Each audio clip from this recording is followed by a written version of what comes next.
एक ऐसे भी दिन थे जब माँ मुझे स्कूल छोड़ने आती थी। स्कूल जाने का मन जरा भी नहीं होता था, इसलिए मैं रोता था और वो छुट्टी के इंतजार में बाहर बैठ के समय बिताती थी। गले में लटकी हुई बोतल मेरी पता नहीं कब क्लासरूम में छूट जाती थी। अगले दिन जब स्कूल में जाए तो उस बोतल का नामो निशान ना मिलता और उसकी यादें अक्सर बड़ी रुलाती थी। कार वाला कंपास बॉक्स लेने का उस टाइम में अलग ही स्वैग था। कोई सोना चांदी नहीं थे, सिर्फ किताबें ही थी। फिर भी उस दौर में हमारे पास लॉक वाला स्कूल बैग था। नटराज की पेंसिल यूज करने से लिखने की स्पीड बढ़ेगी, पता नहीं ऐसे रूमर्स कौन फैलाते थे। कंप्यूटर लैब के बाहर उतारे हुए खुद के शूज ढूंढना सबसे बड़ी चुनौती थी। अक्सर कोई एक ना एक तो निकलता ही था जिसके शूज एक दूसरों के साथ अदल बदल हो जाते थे। रिसेस में खाने से ज्यादा अपने दोस्तों के साथ खेलने में इंटरेस्ट ज्यादा हुआ करता था। आज जो संडे का वेट करता हूँ वो संडे स्कूल लाइफ में ना आए, बस इसी बात की दुआ करता रहता था। ये मैथ्स का होमवर्क हर वक्त की परेशानी थी।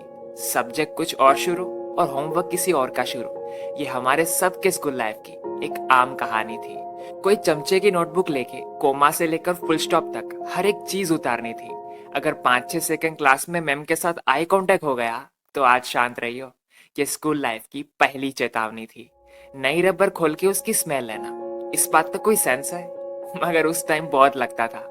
वो स्टील की बोतल जो क्लास शांत है और पैर लगने से गिर गई, पूरा क्लास तुम्हारे सामने देखेगा, कोई बड़ा सा क्राइम कर दिया हो ऐसा लगता था। कोई फंक्शन हो तो पहले और हर शनिवार की पीटी में हम लाइन में पीछे नजर आते थे। जब इंटरनल मार्क्स का पता चले तब हम में और वो चमचों के मार्क्स के नतीजों में साफ फर्क नजर आते थे। वो सब तो ठीक है, मगर नोटबुक पे स्टिकर चिपकाने का ट्रेंड लेके कौन आया था? अपनी नोटबुक को कपड़े क्यों नहीं पहनाते? जब जब मैं साइन करवाने गया मेरे टीचर्स ने मुझे यही ताना सुनाया था। 2 लेक्चर्स के बीच में हमने पेन फेट की महफिल जमा रखी थी। साइंस पढ़ने के वक्त दिमाग चले इसलिए 2 मेंटोस ज्यादा बचा के रखी थी।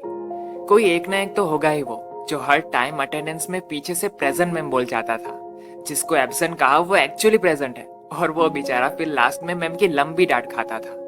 11 से 5 की स्कूल थी और फिर खेलना कूदना था।